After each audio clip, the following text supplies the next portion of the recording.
नमस्कार साथियों, मैं हूं माही और स्वागत करता हूं आपका आप जीतेंगे पर। साथियों, यूपीएसआई की डेट आ चुकी है। ठीक है, एग्जाम आपका 12 तारीख से है, 2 तारीख तक चलेगा, सारे लोग जानते हैं। ठीक है, तो जिनका फर्स्ट फेज में एग्जाम है, एडमिट कार्ड आ चुके हैं, उनको पता चल चुकी है कहाँ पे एग्जाम है। सबसे पहले तो all the best for your examination. और उसके बाद मैं कुछ चीज़ें शेयर करना चाहता हूं जो एक्सपीरियंस बेस्ड होती हैं, जिसमें आप अगर पहली बार एग्जाम दे रहे हैं या पहले कुछ गलतियां हो गई हैं तो वो गलतियां दोहराई कैसे ना जाए, इस चीज़ पर मैं आपका थोड़ा सा ध्यान केंद्रित करना चाहूँगा साथियों। बहुत ध्यान से सुन लेंगे, 2-3 मिनट का ये वीडियो है।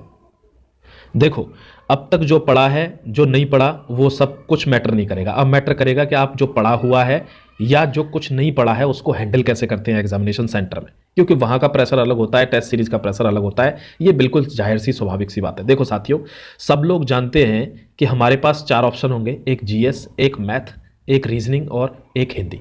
ठीक है, अब मैं आपको एक ऐसा सेफ स्कोर बताना चाहता हूं कि जिससे आप एग्जामिनेशन में क्वालिफाई कर जाएं, क्योंकि आपको तुक्के भी लगाने पड़ेंगे, क्योंकि अगर कोई सारे ही क्वेश्चन कर देता है तो वो तो भगवान का ही अवतार है, ऐसा तो कभी पॉसिबल नहीं है।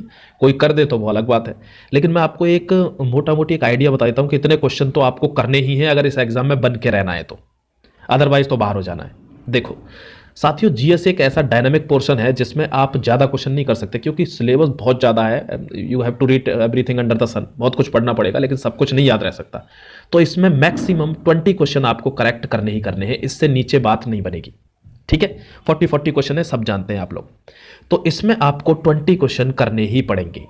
बात मैथ की आती है, कुछ लोगों का मैथ वीक होता है, कुछ लोगों का स्ट्रांग होता है। तो जिनका स्ट्रांग है मैथ, उनको डेफिनेटली 32 टू 35 क्वेश्चन यहां निकालने ही पड़ेंगे साथियों।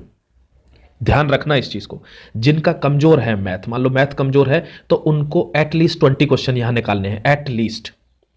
रीजनिंग सबकी स्ट्रांग होती है, रीजनिंग इजी सब्जेक्ट है, बस आप एक कोशिश करना कि वो जो इनपुट आउटपुट वाले क्वेश्चन है उनमें ज़्यादा दिमाग मत लड़ाना, क्योंकि वो टाइम खाएंगे। और ठीक भी होंगे कि नहीं होंगे, ठीक तो हो जाते हैं लेकिन टाइम खा जाते हैं, फिर हमको बाकी सेक्शन भी करने हैं।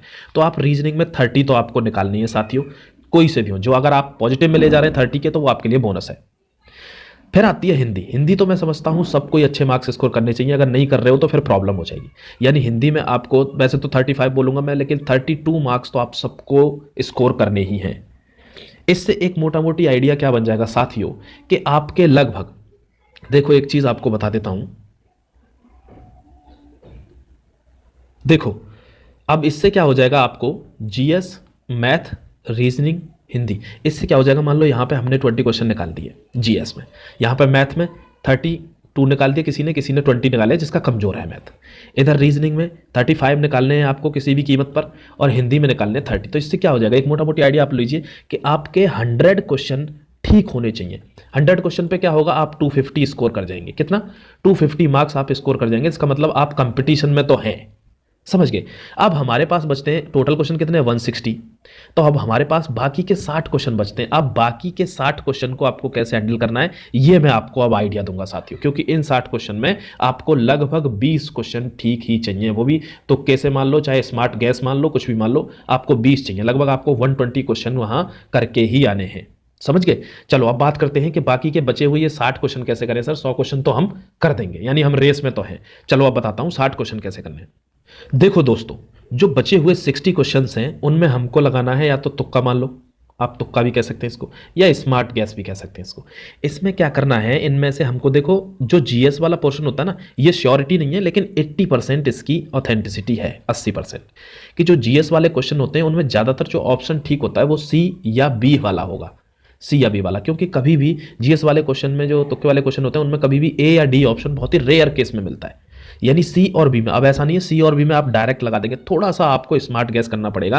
कैसे? जैसे अगर कोई सरकारी योजना की बात हो रही है तो उसमें आपको पता रहनी चाहिए कि मान लो अगर वुमेन एंड चाइल्ड यानी बच्चे और औरतों की बात हो रही है तो कोई हेल्थ का ही इश्यू होगा, यानी कुछ हेल्थ से रिलेटेड कुछ लिखा हुआ, कोई मिनिस्ट्री, कोई स्टेटमेंट, तो वही सही होगा उसमें। इस टाइप से आपको थोड़ा सा स्मार्ट रहना है। अब आपको ये तो हो गया जीएस का। देखो रीजनिंग वगैरह में और मैथ वगैरह में, रीजनिंग में तो आप कर ही देंगे, मैथ का सोच लो। मैथ में क्या होता है, सेम सिचुएशन है, या तो बी या सी। ठीक है। हिंदी में आपको एक चीज करनी है दोस्तों,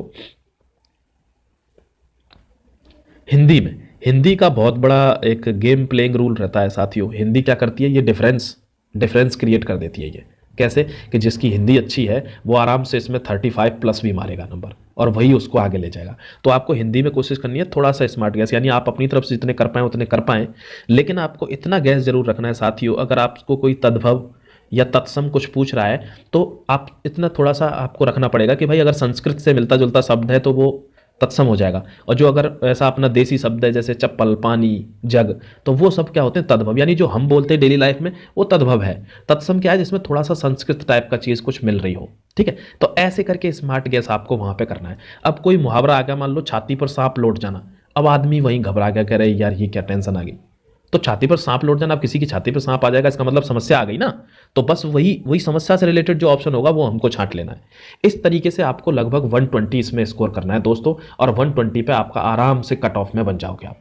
ठीक है, मैं उम्मीद करता हूँ इस चीज़ की कि आपको ये चीज़ समझ में आई होगी दोस्तों, और आप इस पेपर को अच्छे से देंगे। मेरी तरफ से सबके लिए 12 तारीख से जो जिनका पेपर है 12 तारीख को, उन सभी के लिए बहुत सारी शुभकामनाएं हैं।